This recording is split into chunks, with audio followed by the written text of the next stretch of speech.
Hello everyone, Maverick Mike here. You come on in. Today we're going to be doing a product review of a telescoping pressure washer pole. So let's get right to it. So here's my old pressure washer. It's an old Craftsman, 6.75 horsepower. I don't remember exactly how many PSI this puts out, but I think it was 3200. And since this is so old, I can't see the label anymore.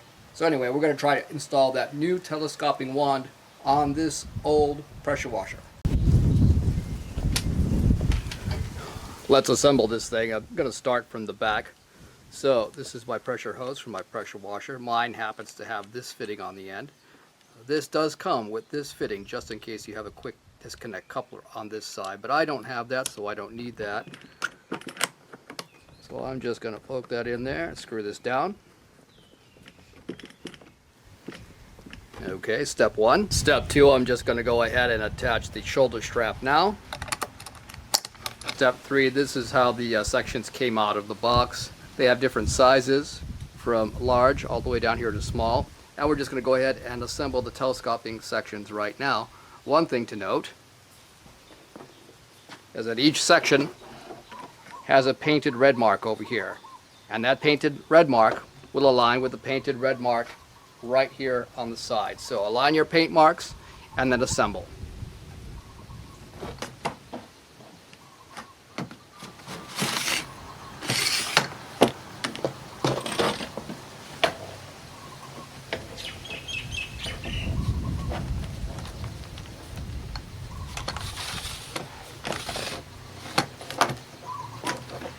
So when you assemble this, you want all of the latches loose.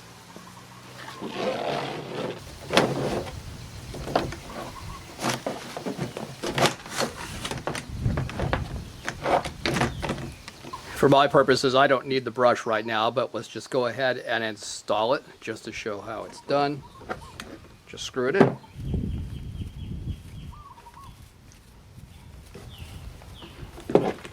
Screw it in place, and then you have a jam nut right here that you can tighten up to hold it in what position you want it to be in.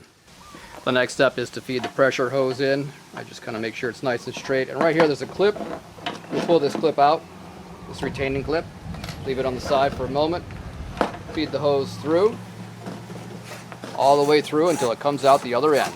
This is the business end with a quick disconnect coupler. Alright, so now I want to install this retaining pin, and I have found that the pin is biased to be closed a little bit so that it stays in place. So I find that it's helpful if you have available a pair of snap ring pliers that you can use to spread this out a little bit as you're putting it in. It will be helpful.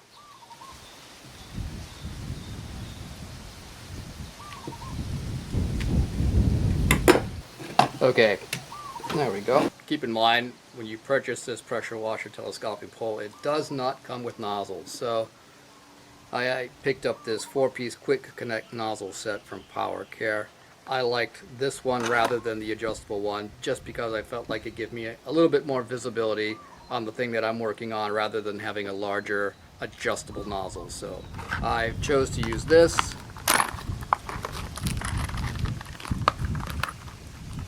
I'm going to grab the white one, which is a 40 degree, and I'm just going to install it just like that. Now we're going to go ahead and install the other end of the pressure hose into this fitting right here.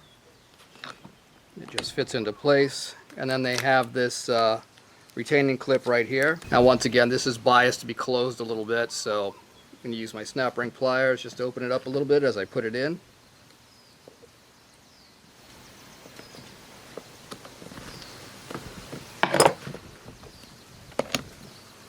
And lock it into place. Let's go ahead and extend this thing out to its max. I'm just going to undo the over center locks over here and extend it. We'll measure it.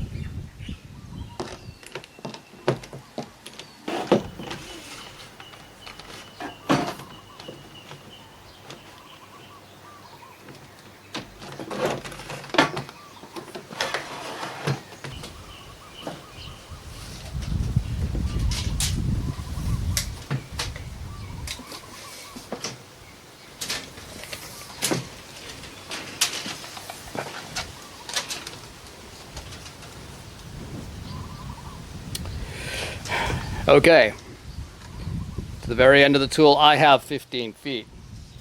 However, I have not extended each one to its absolute max. I saw the red paint lines that says stop here, and I pushed it back in a little bit. So the advertised maximum extension of this is 16 feet 5 inches, which is really close. And like I said, I didn't put mine all the way out. So let's collapse this back down.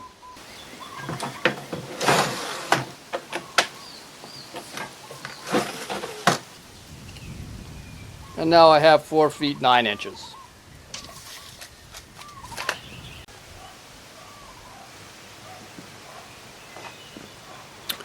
We have a trigger lock right here for the handle. Back is in the lock position. Forward, unlock.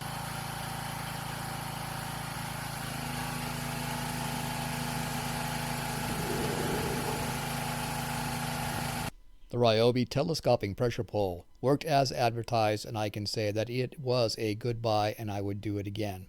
However, there is room for improvement. If you're just going to pressure wash something up high with the pole extended for 10 or 15 minutes, that's great. But if you're going to do it for 3 days, you're going to get tired of fighting against all that pressure and weight. So it would be nice if there was room on the handle for a counterweight, just so you could balance that thing a lot better. But other than that, I think it was just fine.